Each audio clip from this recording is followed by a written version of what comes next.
Hare Krishna, Hare Krishna, Krishna Krishna, Hare Hare,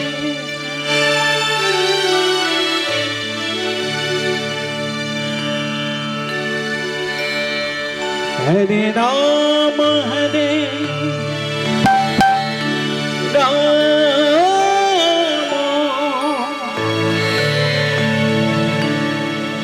Rama Rama, Hare Hare, Hare Krishna, Hare Krishna, Krishna Krishna, Hare Hare, Hare Rama, Hare Rama,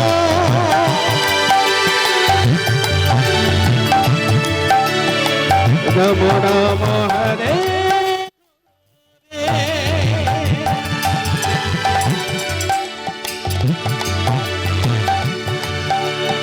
Hare Krishna, Hare Krishna, Krishna Krishna, Hare Hare,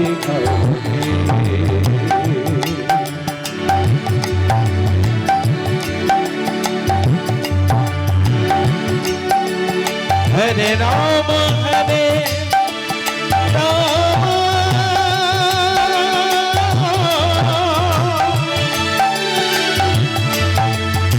Rama Rama, Hare Hare,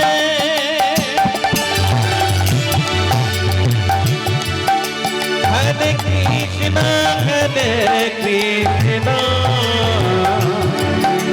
Krishna Krishna, Hare Hare, Hare Rama, Hare Rama, Rama Rama, Hare Hare,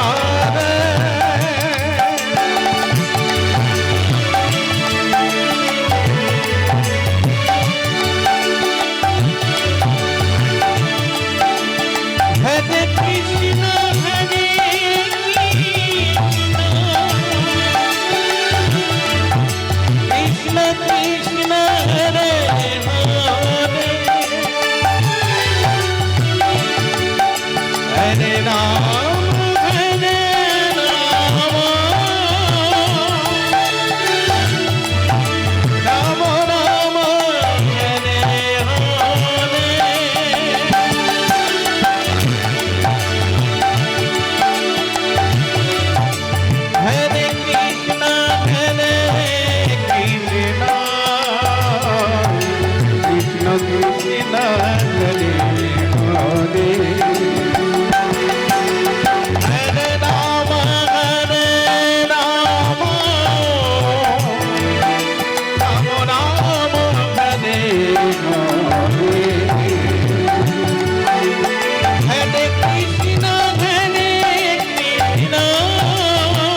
Radheshyam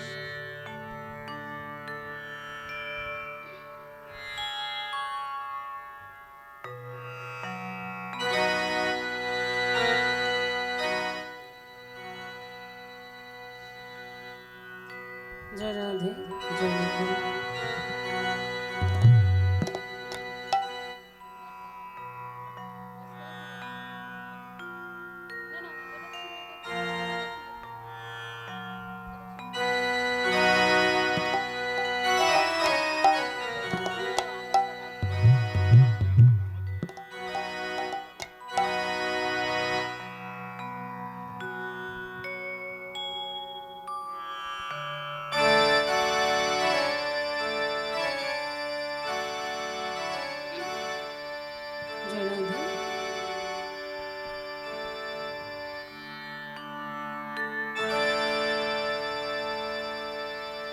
जय राधे जय राधेश्याम हरे कृष्ण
जल बिन माछरे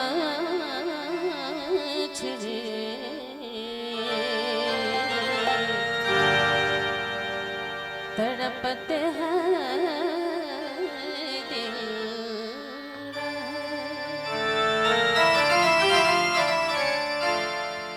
मनमोहन मूरत तेरे प्रभु मन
चक्षुरुन्मीले कंजनो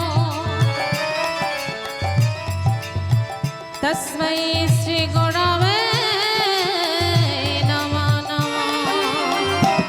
मन मोहन मूरते तेरे प्रभु, मन मोहन मूरते तेरे प्रभु, मन मोहन मूरते तेरे प्रभु।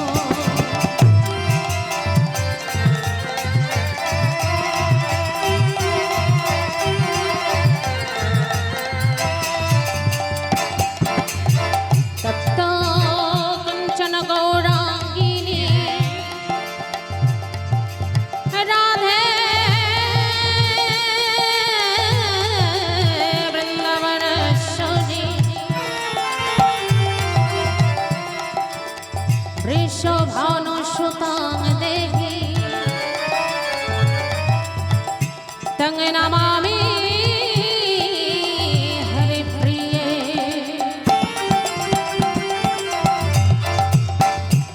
अखण्डमण्डलाकारं भक्तं जेन चराचरं तत्पदं दर्शितां जनो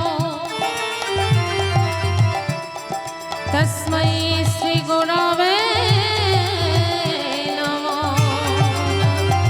मन मोहन मूरते तेरे प्रभु, मन मोहन मूरते तेरे प्रभु, मन मोहन मूरते तेरे प्रभु।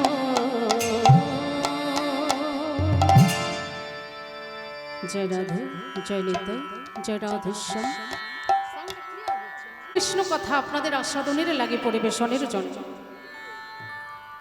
তো এই আসরে এবছর তো শুধু আমি নতুন আসছি না,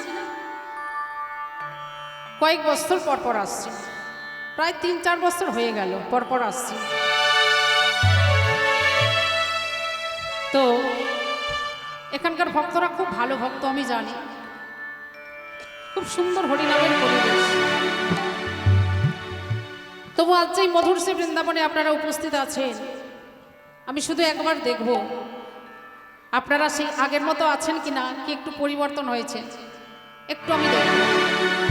শুধু আজ এই মধুর সে বৃন্দাবনে এসে উপস্থিত আছি, সবাই যে একত্রিত হয়েছে এই হরিবর্ষণে, দেখি সেই আগের মতো আপনারা উলুধ্বনি দিয়ে এবং হরিধ্বনি দিয়ে এই মধুর সে বৃন্দাবনটাকে মুখরিত করতে পারেন কিনা আমি সেটা দেখব। তা আসুন আজ কৃষ্ণ প্রেমোন্মত্ত হয়ে সবাই মিলে বলে উঠি, নিতাই গৌর হরি বল, হরি বল, হরি হরি হরি বল, নিতাই গৌর, নিতাই গৌর হরি বল, হরি বল, হরি হরি বল,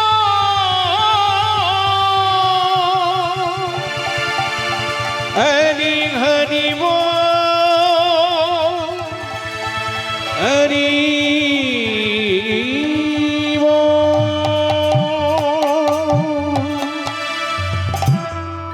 নিতাই গৌর কৃষ্ণ রাধা বল, হরি বল, নিতাই গৌর রাধা কৃষ্ণ প্রেমানন্দে, হরি হরি বল, নিতাই গৌর রাধা কৃষ্ণ প্রেমানন্দে, হরি হরি বল।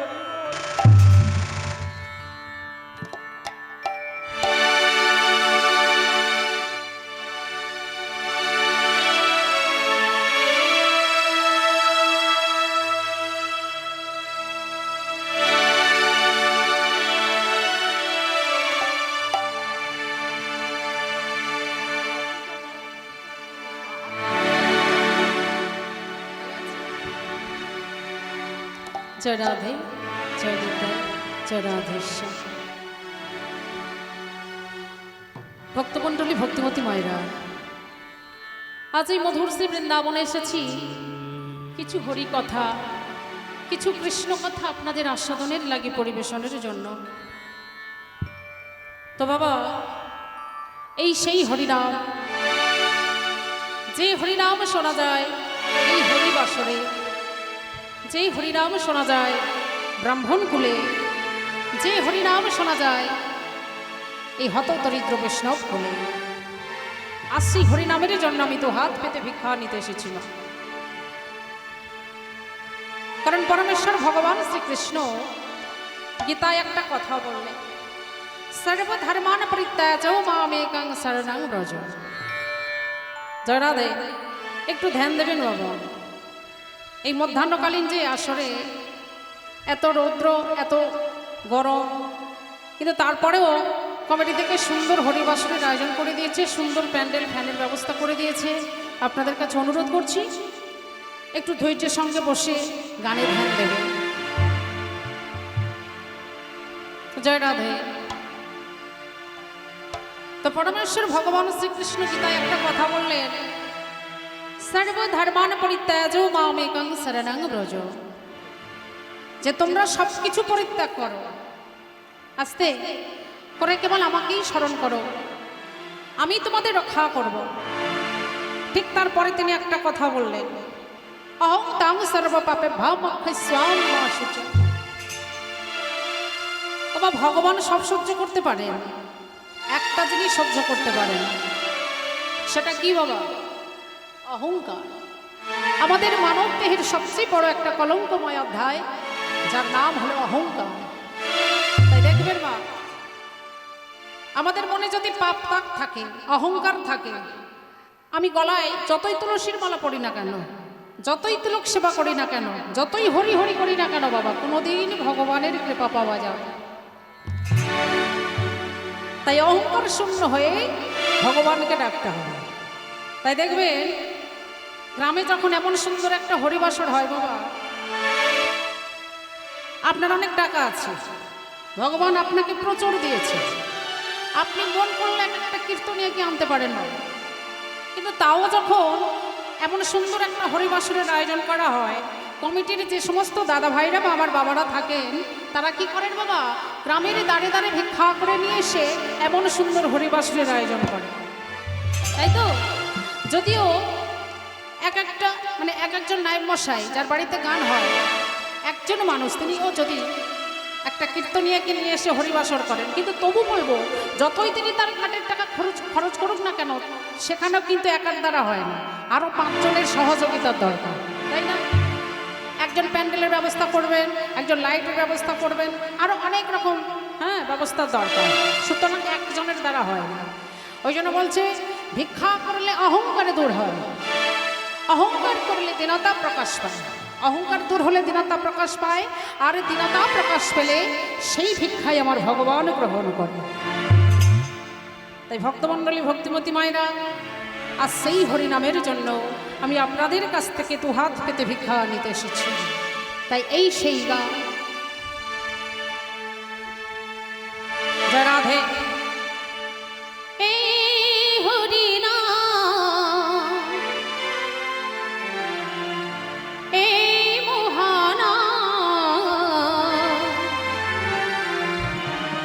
তোমরা আর গাইবে কবে গো, তোমরা আর গাইবে কবে, এই হরিনাম এই মহানাম, তোমরা আর গাইবে কবে গো, তোমরা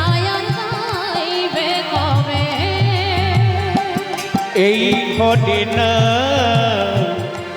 এই মহানাম, তোমরা আর গাইবে কবে, তোমরা আর গাইবে কবে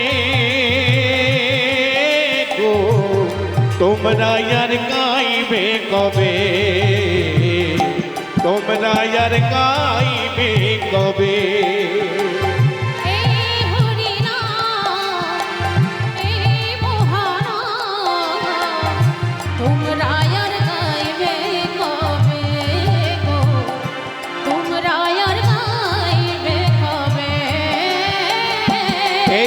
হরিনাম এই মহানাম, তোমরা আর গাইবে কবে তোমরা আর গাইবে কবে গো তোমরা আর গাইবে কবে এই দেহ ছেড়ে প্রাণ পাখি এই দেহ ছেড়ে প্রাণ পাখি একদিন উড়ে যাবে তোমরা আর গাইবে কবে এই হরি নাম গো তোমরা আর গাইবে কবে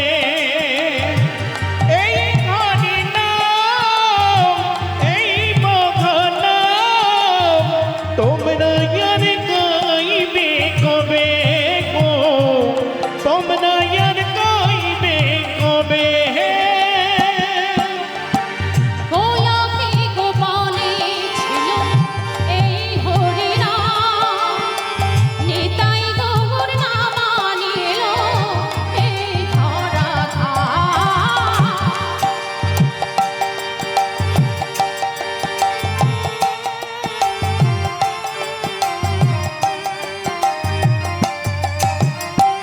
গোলাপি গোপালে ছিল এই হরিনাম নিতাই গৌর নাম আনিল এই ধরাধাম হরিনামের ফলে শিলা ভাসে জলে হরিনামের ফলে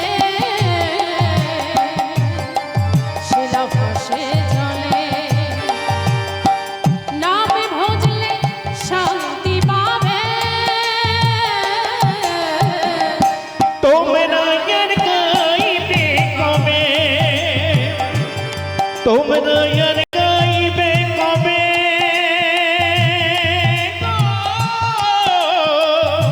তোমরা আর গাইবে কবে গো তোমরা আর গাইবে কবে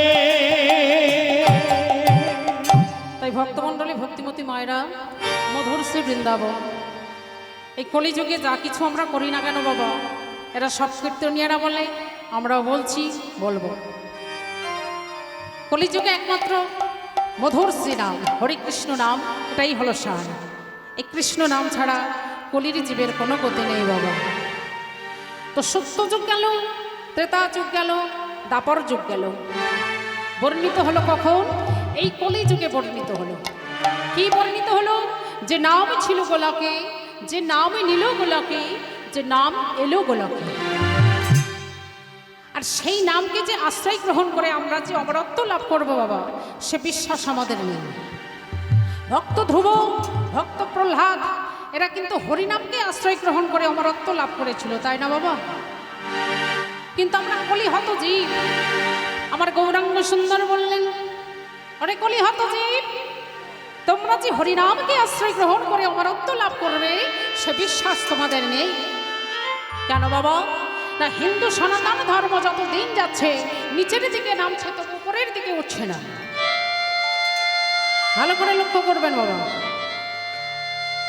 এই যে আমরা হিন্দু সনাতন ধর্মের মানুষ আমরা হিন্দু হিন্দু বলে চিৎকার করি এই হিন্দু সনাতন ধর্মটা যত দিন যাচ্ছে নিচের দিকে নামছে তবু উপরের দিকে উঠছে না যদি বলেন কেন একটু ভালো করে ধ্যান দেবেন একটু মন দিয়ে শুনবেন বাবা ভক্তমণ্ডলী ভক্তিমতী মায়েরা একটু ভালো করে কথাগুলো শুনুন আমি যা বলছি লীলাতে তো যাব আমরা তো লীলা গাই বিভিন্ন কীর্তনিয়ার এসে সবাই লীলা গায় লীলা শুনে শুনে কান ঝালাপালা হয়ে গেছে বাবা একটু ইতিহাস হাঁটতে হবে একটু আমাদের অন্য কথা একটু আস্বাদন করতে হবে জানতে হবে কিছু কথা তাই না বাবা একটু ধৈর্যের সঙ্গে শ্রবণ করুন এই যে মায়েরা আমাদের ঘরে যে সন্তান আছে সন্তান হলে তার তো জন্মদিন আমরা পালন করি তাই না বাবা কি মায়েরা করেন তো জন্মদিন পালন কেমন ভাবে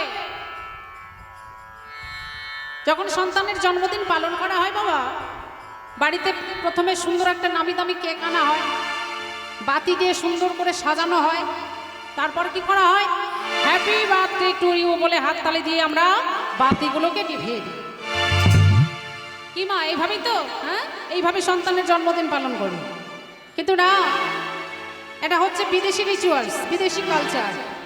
এটা আমাদের দেশের কালচার না মা।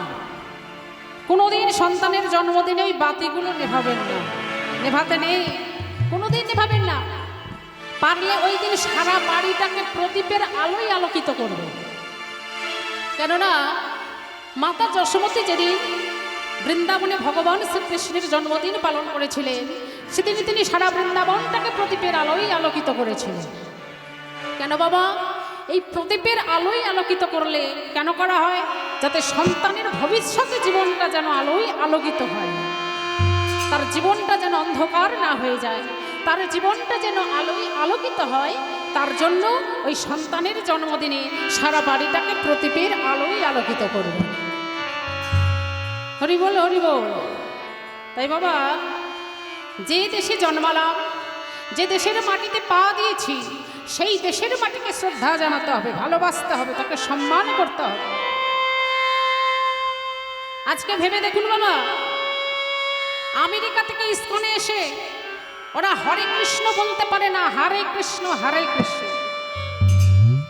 ওরা বলতে পারে না বলে, আর আমরা বলতে পারি, অথচ আমরা বলি না। এমনই হতভাগ্য আমরা।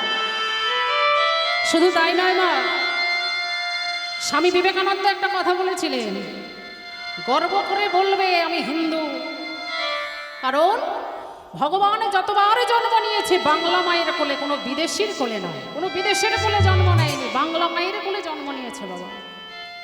রামকৃষ্ণ চৈতন্যদেব, সাধক বামাখ্যাপা, ত্রৈলঙ্গ স্বামী, এরা কোথায় জন্ম নিয়েছে? বিদেশের কোলে, বিদেশের মাটিতে। সবাই বাংলার কোলে জন্ম নিয়েছেন, বাংলা মায়ের কোলে জন্ম নিয়েছে। ও আমার দেশের মাটি, তোমার পরে ঠেকাই মাথা। হরিবল, হরিবল। তাই আজ পৃথিবীতে যত ধর্মের ছড়াছড়ি, আমরা একে অপরকে সুশ্রুড়ি দিই, ধর্মের নামে সাম্প্রদায়িকতা বাঁধিয়ে দিই। কিন্তু একবারও ভেবে দেখি না বাবা, একটু ভালো করে ধ্যান দিই, আমরা তো হিন্দু সনাতন ধর্মের মানুষ, কোথায় ধর্মটাকে নামিয়ে দিচ্ছি। একটা মুসলমান ঘরের 10 বছরের ছেলে বাবা, মাথায় টুপি পরে, লুঙ্গি পরে, মসজিদে যায়, দিনে 3 বার নামাজ পড়ে, তাই না বাবা? তাই তো? একটা মাত্র 10 বছরের ছেলে মসজিদে যায়, দিনে 3 বার নামাজ পড়ে। সে জানে কিভাবে তার ধর্মটাকে রক্ষা করতে হয়, কিভাবে তার ধর্মটাকে সম্মান করতে হয়, সে জানে। কিন্তু ভেবে দেখুন তো মায়েরা, আজ আমরা যে হিন্দু হিন্দু বলে চিৎকার করি, একটা হিন্দু পাড়ায় দেখবেন যেখানে কৃষ্ণ মন্দির আছে, শীতলা মন্দির আছে, কালী মন্দির আছে, সেই হিন্দু পাড়ার ছেলেরা রাত্রিবেলা কি করে? লাইট জ্বালিয়ে ওই মন্দিরের দাওয়ায় বসে বসে তাস খেলে, তাই না বাবা? কিন্তু আপনি কোথাও দেখাতে পারবেন যে একটা মুসলমান ঘরের ছেলে এসে মসজিদের দাওয়ায় বসে তাস খেলে? আপনি দেখাতে পারবেন না। ওরা জানে কিভাবে ওদের ধর্মটাকে রক্ষা করতে হয়, ওরা জানে বাবা। জয় রাধে। তাই আমি শুধু হিন্দু হিন্দু বলে চিৎকার করি, ধর্মের মানেটা আমরা বুঝি না, আর ধর্ম ধর্ম বলে আমরা চিৎকার করি। ভক্তমণ্ডলী, ভক্তিমতী মায়েরা, এই যে হরিবাসরে আমি এসে গান গাইছি, আপনারা যে আমাকে মালাটা দিয়ে বরণ করে নিলেন, এই রীতিটা মানুষ কোথা থেকে পেয়েছে বাবা? কোথা থেকে? দেখবেন যে কোনো শুভ কাজের বেলায় মানুষ সম্মানীয় ব্যক্তিকে মালা পরিয়ে বরণ করে নেয়, তাই না বাবা? এই রীতিটা কোথা থেকে পেয়েছে? ভালো করে শুনুন। ভগবান শ্রী রামচন্দ্র যখন বনবাসে ছিলেন, ক বছর ছিলেন বাবা? 14 বছর, তাই তো? 14 বছর তিনি বনবাসে ছিলেন। বনবাস থেকে তিনি যখন অযোধ্যায় ফিরে এসেছিলেন, অযোধ্যাবাসী তাকে একটা সুন্দর ফুলের মালা নিয়ে, বনফুলের মালা নিয়ে তাকে বরণ করে নিয়েছিল। সেই থেকে এই রীতি মেনে আজও যে কোনো শুভ কাজে মানুষ মালার ব্যবহার করে থাকে। হরি বল, হরি বল, জয় রাধে। আর একটু ভালো করে শুনুন। রাবণের মৃত্যুর পর যখন অসুরকুল বিপন্ন, অসুরদের গুরুদেব কে ছিলেন বাবা? শুক্রাচার্য। তো শুক্রাচার্য দেবাদি মহাদেবের তপস্যা করেছিলেন। মহাদেব সেই তপস্যায় সন্তুষ্ট হলেন। তখন তিনি কি করলেন? শুক্রাচার্যের হাতে একটা শিবলিঙ্গ দিলেন, দিয়ে বলছে, এই শিবলিঙ্গটাকে তুমি ভারতবর্ষ থেকে বহু দূরে স্থাপন করবে। যদি কোনো আর্য নাগরিক হিন্দু নাগরিক এই শিবলিঙ্গের মাথায় বিল্লপত্র গঙ্গা জল দান করে, তাহলে অসুরকুল ধ্বংস হয়ে যাবে। তখন ভারতবর্ষের নাম ছিল না বাবা, ভারতবর্ষের নাম ছিল রেজিস্থান। তো শুক্রাচার্য কি করলেন, সেই শিবলিঙ্গটাকে নিয়ে তিনি ভারতবর্ষ থেকে বহু দূরে স্থাপন করলেন, যাতে কোনো হিন্দু নাগরিক, কোনো হিন্দু বরিষ্ঠ ভাই ওই শিবলিঙ্গের মাথায় বিল্লপত্র গঙ্গা জল যাতে না দিতে পারে, তার জন্য তিনি ভারতবর্ষ থেকে বহু দূরে শিবলিঙ্গটাকে স্থাপন করলেন। সেই জায়গাটা বর্তমান নাম হলো মক্কা মদিনা। তাই মক্কা মদিনায় পিকটির বলে কেউ নেই বাবা, যা আছে এই শিবলিঙ্গ আছে। বাবর থেকে শুরু করে, ঔরঙ্গজেব থেকে শুরু করে যত বড় বড় নায়ক মুসলমান শাসক, তারা কিন্তু শিবলিঙ্গের পূজা করেছিলেন বাবা, তারা শিবলিঙ্গের পূজা করেছিলেন। আচ্ছা ও মায়েরা, শূর্পণখার নাক কান কে কেটে দিয়েছিল?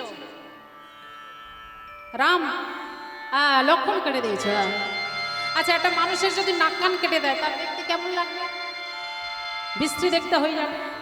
তো যখন শূর্পণখার নাক কান কেটে দিয়েছিল, শুক্রাচার্য তখন বলেছিল, ও অসুর জয় রাধে, রাবণ মারা যাবার পর শূর্পণখা শুক্রাচার্যের আশ্রমে তার বাকি জীবনটা কাটিয়েছিল। তা যখন নাক কান কেটে দিয়েছিল লক্ষণ, দেখতে বড় বাজে লাগছে, তখন শুক্রাচার্য বলছে, শূর্পণখা তোমাকে দেখতে বড় বাজে লাগছে, তুমি যখন রাস্তায় বেরোবে মুখে কাপড় চাপা দিয়ে বেরোবে।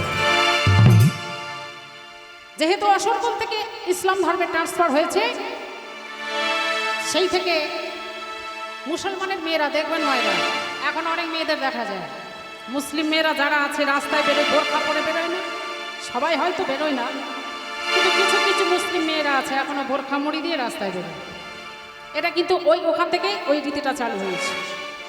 যারা তাই মুসলমানরা জানে তাদের ধর্মটাকে কিভাবে রক্ষা করতে হয়। আচ্ছা, আর একটা কথা, খুব ভাইটাল কথা, একটু ভালো করে জেনে নিন। ভারতের একজন প্রাক্তন রাষ্ট্রপতি ছিলেন বাবা, কয়েক বছর আগে তিনি মারা গেছেন। তার নামটা কি বলতে পারবেন? তিনি মুসলমান ছিলেন, একটু ভালো করে ভেবে দেখুন বাবা। মুসলমান কুলে তিনি জন্মগ্রহণ করেছিলেন, সেই রাষ্ট্রপতি। হ্যাঁ, বাহ বাহ, ধন্যবাদ, হরে কৃষ্ণ, আপনার চরণে প্রণাম। এপিজে আবুল কালাম আজাদ ভারতের প্রাক্তন রাষ্ট্রপতি ছিলেন। একটু ধ্যান দেবেন মায়েরা, কেন এই কথাগুলো বলছি আপনাদেরকে পরে বুঝিয়ে বলছি। তার পুরো নাম হলো আবুল ফকির জয়নুল্লাহ বেদিন কালাম আজাদ, সংক্ষেপে বললে হয় আবুল কালাম আজাদ। আচ্ছা, এখানে যারা উপস্থিত আছেন, যারা গান শুনছেন, সবাই শিক্ষিত মানুষ, পণ্ডিত মানুষ। আপনারা তো স্কুল কলেজে গেছেন, পড়াশোনা করেছেন। আচ্ছা, যারা স্কুল কলেজে গিয়েছেন, পড়াশোনা করেছেন, সেখানে তো আবুল কালাম আজাদের ছবি তো বড় করে খাটানো আছে, টাঙানো আছে, তাই না? আছে তো? আবুল কালাম আজাদের ফটো সবাই দেখেছেন। আচ্ছা, কেউ কি একজন দেখেছেন যে আবুল কালাম আজাদের দাড়ি গোঁফ আছে? দেখেছেন না বাবা? কেউ বলতে পারবেন আবুল কালাম আজাদের দাড়ি গোঁফ আছে? নেই। কেন? তিনি তো মুসলমান, তিনি তো মুসলিম, আর মুসলমান হলেই তো তাকে দাড়ি গোঁফ রাখতেই হবে বাবা। কিন্তু তিনি দাড়ি গোঁফ রাখেন। মুসলমানরা তাদের এই দাড়ি গোঁফ না রাখাটাকে বলে হারাম। যে না দাড়ি গোঁফ রাখবে বলে ও হারাম, ওদের ধর্মে আছে। হরিবল হরিবল, জয় রাধে। তো মুসলমান তিনি ছিলেন, কিন্তু দাড়ি গোঁফ রাখেন, তিনি বিসর্জন দিয়েছেন। কেন বাবা? কেন তিনি বিসর্জন দিয়েছেন? না, সারা জীবনে তিনি হিন্দু ধর্মটাকে নকল করেছেন, হিন্দুদেরকে ভালোবাসতেন, হিন্দু ধর্মটাকে ভালোবাসতেন। হরি বলে জয় রাধে। তার মতে হিন্দু জাতি নাকি পৃথিবীর সর্বশ্রেষ্ঠ জাতি বলে ধরা হয়। ভারতের জাতীয় সঙ্গীত কি? জনগণ মন অধিনায়ক জয় হে। তার মতে নাকি পৃথিবীর সবচেয়ে সুন্দর সুরের এই গান। ভারতের জাতীয় পতাকার রঙ এত সুন্দর। আচ্ছা, যে দেশের জাতীয় পতাকার রং এত সুন্দর, যে দেশের জাতীয় সঙ্গীতের সুর এত সুন্দর, না জানি সেই দেশের মানুষ কত সুন্দর, এটা তার কাছে মনে হয়েছে। তো ভক্তমণ্ডলী, ভক্তিমতী মায়েরা, আমরা একটু শিক্ষিত হয়ে মাধ্যমিক উচ্চ মাধ্যমিক পাশ করে নিজেদেরকে বলো শিক্ষিত বলে দাবি করি, তাই না? কিন্তু যিনি জীবনে 4টি বিষয়ে 4বার PhD করেছেন, দেশের জন্য বহু কিছু আবিষ্কার করেছেন, তিনি ছিলেন বিজ্ঞানী। অথচ সেই বিজ্ঞানী একদিন মাকে প্রশ্ন করছে, মায়ের নাম মুকসালা বেগম, মাকে প্রশ্ন করছে, ও মা বলতে পারো মা, কি করলে প্রকৃত মানুষ হওয়া যায়? বলো না মা। হ্যাঁ, বুঝতে পারছে যে মানুষটা চারবার পিএইচডি করেছেন 4টি বিষয়ে, সেই মানুষটি তার মাকে প্রশ্ন করছে, বলো না মা, কি করলে প্রকৃত মানুষ হওয়া যায়? অথচ আমরা একটু শিক্ষিত হয়ে মানুষের সামনে গিয়ে শিক্ষিত বলে দাবি করি। কেন বলুন তো? ওই যে আছে না, বলে যে গাছে বেশি ফল থাকে সে গাছ হাওয়ায় দোলে না, আর যে গাছে বেশি ফল থাকে না সে গাছ হাওয়ায় দোলে। ওই যে বলে ভরাট কলসি আওয়াজ করে না, যে কলসি বেশি জল থাকে সেই কলসি আওয়াজ করবে না, যাতে জল থাকে না ঠং ঠং করে আওয়াজ করবে। তা যখন মাকে প্রশ্ন করেছে, মা গো কি করলে মানুষ হওয়া যায়, তখন তার মা তাকে বলছে, ওরে যদি কোনো হিন্দু ভাইকে দেখতে পাস তাহলে তাকেই জিজ্ঞাসা করবে কি করলে প্রকৃত মানুষ হওয়া। তো তার ছোটবেলাকার বন্ধু ছেলের নাম হলো সৌম্য সরকার, পেশায় স্কুল মাস্টার মশাই। তো তাকে প্রশ্ন করছে, বল না বন্ধু, কি করলে প্রকৃত মানুষ হওয়া যায়? তো বন্ধুটি বলছে, এই তুই বিদেশ থেকে পড়াশোনা করে এসেছিস আর এসে আমাকে জিজ্ঞাসা করছিস কি করলে মানুষ হওয়া যায়? না রে বন্ধু, বল না, আমার মা তোকে জিজ্ঞাসা করতে বলেছে। বলে কোনো হিন্দু ভাই দেখতে পেলে তাকে জিজ্ঞাসা করবি কি করলে মানুষ হওয়া যায়। What is the definition of humanities? তাই বন্ধু বল না। বলে শোন, আমি তোকে যা বলবো তুই করতে পারবি তো? বলে কি করতে হবে? বলে আগে তোর পুরুষত্ব ভাবটা বিসর্জন। বলে সেটা কিভাবে? শোন, তোর ওই দাড়ি গোপটা আছে, ওই দাড়ি গোপটা বিসর্জন। শোন, এই জগতে কেউ পুরুষ নারী, একমাত্র পুরুষ হলেন পরম পুরুষ ভগবান শ্রীকৃষ্ণ, যাকে তোরা আল্লাহ বলিস। পুরুষত্ব ভাবটা বিসর্জন। বেশ, দিলাম। এবারে কি করতে হবে? শোন, পারলে প্রত্যেক দিন 1 ঘন্টা করে গীতা পড়িস। 1 ঘন্টা করে তুই গীতা পড়বি। তা এই নিয়ে মুসলিম সমাজে প্রশ্ন উঠলো, বাবা হ্যাঁ গীতা পড়ছো কেন? তুমি তো মুসলমান, কোরআন পড়ো, গীতা পড়ছো কেন? তো তখন আবুল কালাম আজাদ উত্তর দিলেন, আগে তো সোজা বইটা পড়বো, সোজা বইটা না পড়ে উল্টো বইটা কি করে পড়ি? তার মানে ও বাবা, কোরআন পড়তে গেলে উল্টো দিকে রেখে পড়তে হবে। তা বলছে, ওই জন্য বলছে যে আগে সোজা বইটা পড়বো, তারপরে তো উল্টো বইটা পড়বো। গীতাটাকে তিনি বুকে জড়িয়ে ধরলেন। তো মৃত্যুর সময় যখন ওই রাষ্ট্রপতি মানে এপিজে আবুল কালাম আজাদ তিনি যখন সরকারি নার্সিংহোমে ভর্তি ছিলেন বাবা, তখন সাংবাদিকরা তার মুখের সামনে ক্যামেরা ধরে জিজ্ঞাসা করেছিল, আচ্ছা আপনি যে গীতা পড়লেন, এতদিন ধরে গীতা পড়লেন, গীতা পড়ে কি শিক্ষা লাভ করলেন? What is the learned about Gita? Gita পড়ে আপনি কি শিক্ষা লাভ করলেন? তো তখন বাস স্ট্যান্ডে একটা কথা থাকে বাবা,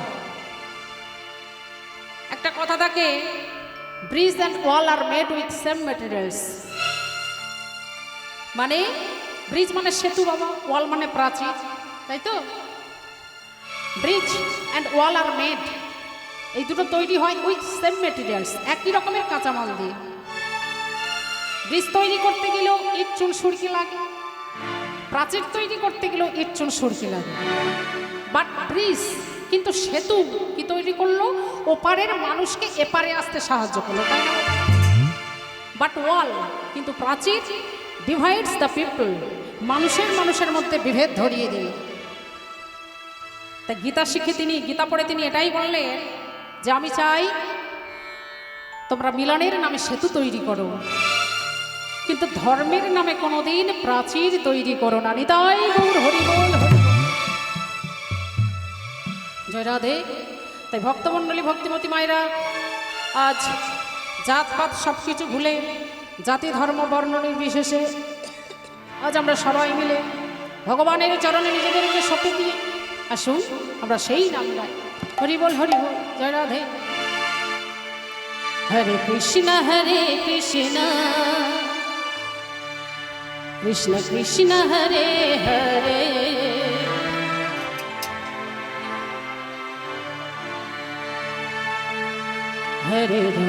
হরে রাম রাম রাম হরে হরে হরে কৃষ্ণ হরে কৃষ্ণ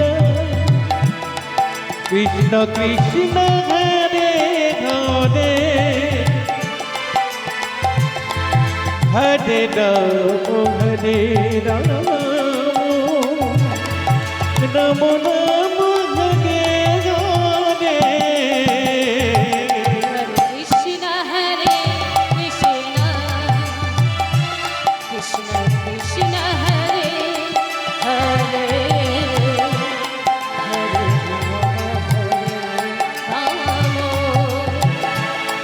রাম রাম হরে হরে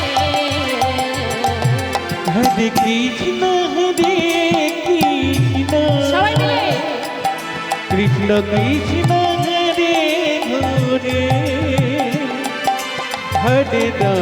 হরে রাম রাম রাম হরে হরে হরে কৃষ্ণ কৃষ্ণ কৃষ্ণ হরে হরে হরে রাম রাম রাম হরে হরে হরে কৃষ্ণ কৃষ্ণ কৃষ্ণ হরে হরে হরে রাম রাম রাম রাম হরে হরে হরে কৃষ্ণ কৃষ্ণ কৃষ্ণ হরে হরে হরে রাম রাম রাম হরে হরে হরে কৃষ্ণ কৃষ্ণ কৃষ্ণ কৃষ্ণ হরে হরে হরে রাম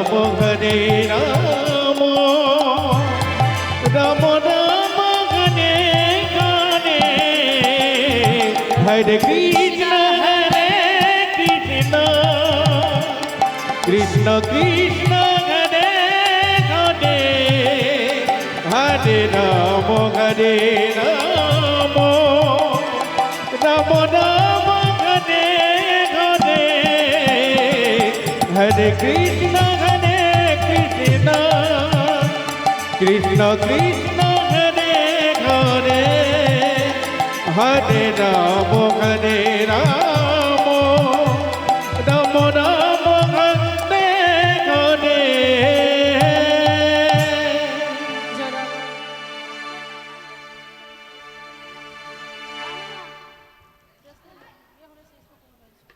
জয় রাধে। হরে কৃষ্ণ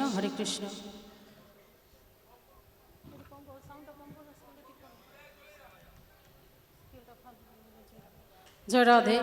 হরে কৃষ্ণ। তো ভক্তমণ্ডলী, ভক্তিমতী মায়েরা, আজ থেকে প্রায় 540 বছর পূর্বে শ্রীধাম নবদ্বীপ ধামে অবতীর্ণ হলেন শ্রীকৃষ্ণ চৈতন্য মহাপ্রভু। তিনি 3টি কারণ নিয়ে এই কলিযুগে অবতীর্ণ হলেন। প্রথম কারণ কি? পরিত্রাণায় সাধুরা, সাধুকে রক্ষা করবেন বলে। দ্বিতীয় কারণ কি? বিনাশায়স্য দুষ্কৃতাম, দুষ্টুকে দমন করবেন বলে। আর তৃতীয় কারণ ধর্ম সংস্থাপনার্থায় সম্ভাবামি যুগে যুগে। এই 3টি কারণ নিয়ে তিনি কলিযুগে শ্রীধাম নবদ্বীপে অবতীর্ণ হলেন। তো তিনি বাবা কত বড় দূরদর্শী ছিলেন দেখুন। তিনি বুঝতে পেরেছিলেন এই কলির জীবের ধৈর্য শক্তি দিন দিন কমে যাচ্ছে। যত দিন যাচ্ছে কলির জীবের ধৈর্য শক্তি দিন দিন কমে যাচ্ছে। আগেকার সময় কি দেখা যেত বাবা, কি দেখা যেত? আগেকার সময় দেখা যেত বাড়িতে যারা বয়োজ্যেষ্ঠ পিসিমা, কাকিমা, ঠাকুমা, জেঠিমা সন্ধ্যা হলেই সন্ধ্যা প্রদীপ জ্বালিয়ে রামায়ণ মহাভারত বই পড়তেন। কিন্তু বর্তমানে দেখা যায় না মা। এখন সন্ধ্যা হলে কি দেখা যায়? হ্যাঁ, টিভি ঘরে ঢুকে যায়, সিরিয়াল দেখতে বসে যায়। কিন্তু তখনকার সময় বাড়ির বয়োজ্যেষ্ঠরা সন্ধ্যা প্রদীপ জ্বালিয়ে রামায়ণ মহাভারত বই পড়তে। তো তখনকার দিনে সারা শিক্ষার প্রাণকেন্দ্র ছিল শ্রীধাম নবদ্বীপ, যেটা বর্তমানে সারা শিক্ষার প্রাণকেন্দ্র হলো কলকাতার কলেজ স্ট্রিট। তো সেই শ্রীধাম নবদ্বীপেরই যিনি বিখ্যাত পণ্ডিত, তিনি হলেন আমার নিমাই পণ্ডিত। তো মায়েরা, যিনি এত বড় বিদগ্ধ পণ্ডিত, যিনি এত বড় বিখ্যাত পণ্ডিত, তিনি কি পারতেন না আমাদের জন্য কয়েকটা গ্রন্থ রচনা করতে? বাবা, তার যারা বড় বড় ভক্ত ছিল তারা কিন্তু অনেক গ্রন্থ রচনা করেছে, কিন্তু আমার মহাপ্রভু তিনি কিন্তু একটাও গ্রন্থ লিখলেন না। কেন বাবা? তিনি বুঝতে পেরেছিলেন যে তার লেখা গ্রন্থ কলির জীব আলমারিতে সাজিয়ে রেখে দেবে, একটু পড়বে না। তাই তিনি কি করলেন? বৃথা সময় নষ্ট না করে আমাদের মতো কলির জীবের জন্য কয়েকটা শ্লোক রচনা করে দিলেন। লিখলেন না, রচনা করলেন, যেটা পরবর্তীকালে কৃষ্ণদাস কবিরাজ গোস্বামী তার চৈতন্য চরিতামৃত গ্রন্থে লিপিবদ্ধ করলেন। সেটাকে বলা হলো মহাপ্রভু শিক্ষা শ্লোক। শ্লোকগুলো কি? চৈতে দর্পণমার্চনাং মহাতাপে নির্বাপাম শ্রেয়া তৈরবচন্দ্রিকা বিদ্যাবধূ জীবনম আনন্দবুদ্ধিবর্ধনম প্রতিপদা পূর্ণমৃত স্বাদনম সর্বাত্মা স্নানম পরম পরম বিজয়তেই সংকীর্তনম। এর অনেক ব্যাখ্যা আছে, বিশ্লেষণ আছে বাবা। যদি হাতে সময় থাকে আমি পরে এগুলো বিশ্লেষণ করব। তো কি হলো দেখুন,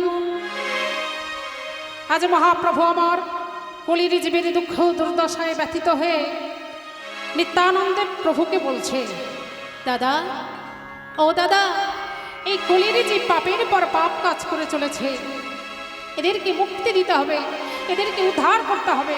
যাও দাদা, যাও, তুমি কলির জীবের দাঁড়ে দাঁড়ে গিয়ে তুমি নাম বিতরণ করো। জয় রাধে। তা কি বলছে? প্রভু কহে নিত্যানন্দ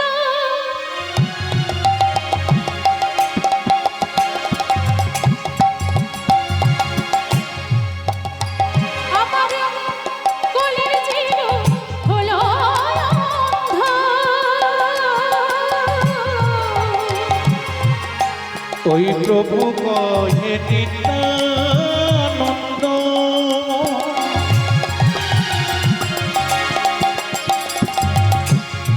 আমার কলির জীবন হলো অন্ধ।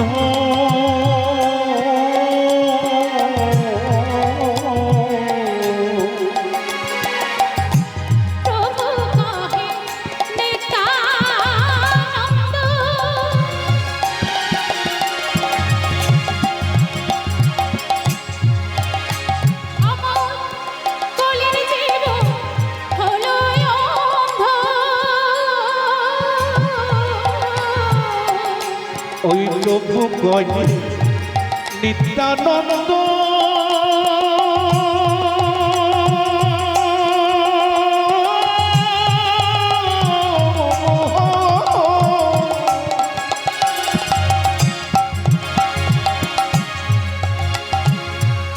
ওই প্রভু কহে নিত্যানন্দ, কলির জীবন হলো অন্ধ।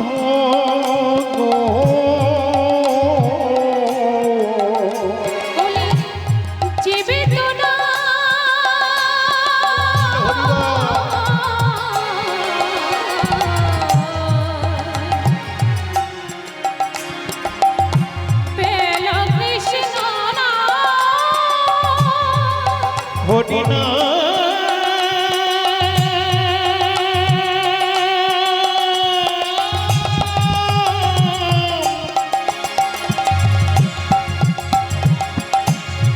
যে মধুর কৃষ্ণ নাম, মধুর হরিনা ওই যে বেদনায় পেল কৃষ্ণ না কোলে জীবে তো নাই পেল কৃষ্ণ না ওই দিবে তো নয় পেল কৃষ্ণ না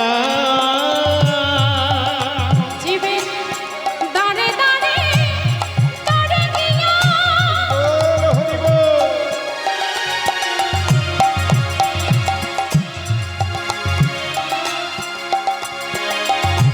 পরায়ে ভিক্ষা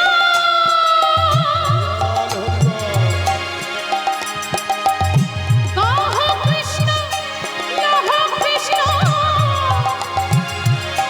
কহ কৃষ্ণ গিয়া দিবে দাদে দাদে দাদে গিয়া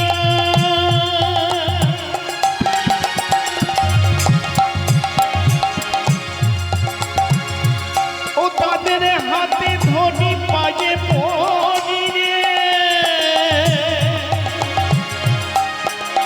ওরে যে নামে নাম না করিবে গিয়ে তার পায়ে ধনী দিবে দাদে দাদে দাদে দাদে গিয়া কত ভিক্ষা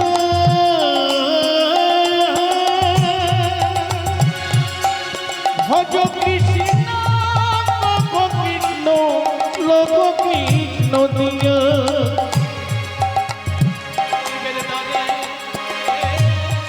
মধুর কৃষ্ণ না কেউ পেল না ওই মধুর কৃষ্ণ নাম কেউ পেল না মধুর কৃষ্ণ না কেউ পেল ওই মধুর কৃষ্ণ নাম কেউ পেল না জীবে দাঁড়ে দাঁড়ে দাঁড়ে গিয়া মধুর কৃষ্ণ নাম কেউ পেল না দিবে